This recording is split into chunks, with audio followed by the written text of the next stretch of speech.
Hi, hello, it's Nikki and welcome to my messy bookshelf. Today I'm here to share my weekly wrap-up slash June wrap-up slash early July wrap-up because all of it took place in the same week. And I did not film a video last week because of all the stuff that was going on during 4th of July week. And there wasn't much going on, much to update you on. However, we are on to the next week, beginning of July, and I have finished 2 books.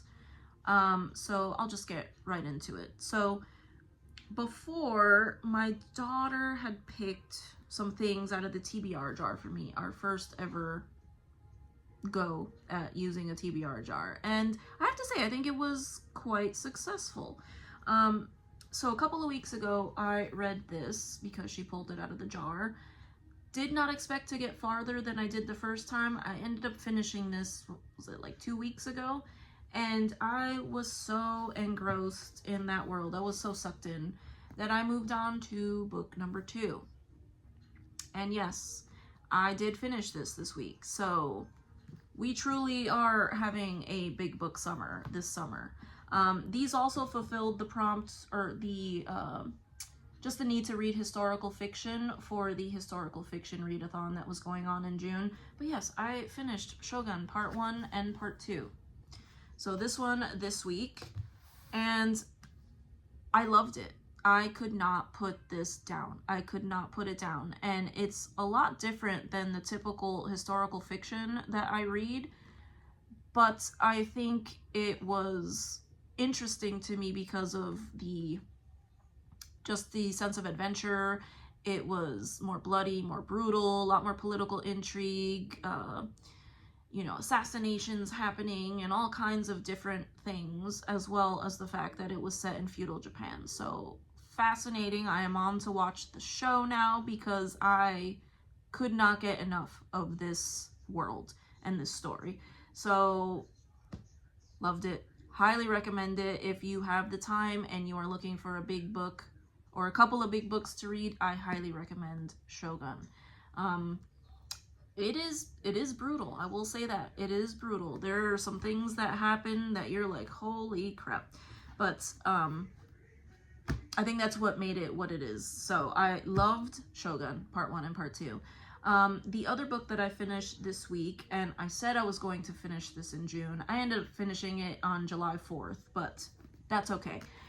Mayflower by Nathaniel Philbrick. And I've talked about it a couple other times, and it's about the Pilgrims and the Puritans. I did learn that there is a slight difference.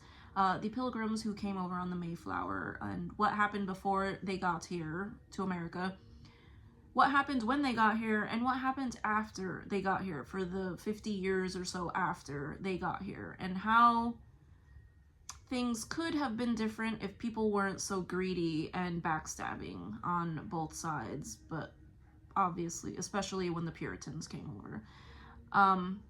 Loved his writing. I plan on continuing reading more Nathaniel Philbrick, and luckily I have 2 more books of his on my shelf. But yeah, Shogun Part 2 and Mayflower were the only books I finished this week. Additionally, I am also continuing, or plan to continue, with another book that my daughter pulled out of the TBR jar for me, and that is Lark Rise to Candleford by Flora Thompson. I have not read any further than the last time I updated you on this. And it's going to be a complete 180 from Shogun. Here we have just quiet village hamlet life in a small English hamlet in the late 1800s. Nothing exciting is going on, so we'll see. I do plan on continuing this, but again, I haven't even opened it since I started Part 2 of Shogun, so I think we will carry this over into July and see how it goes.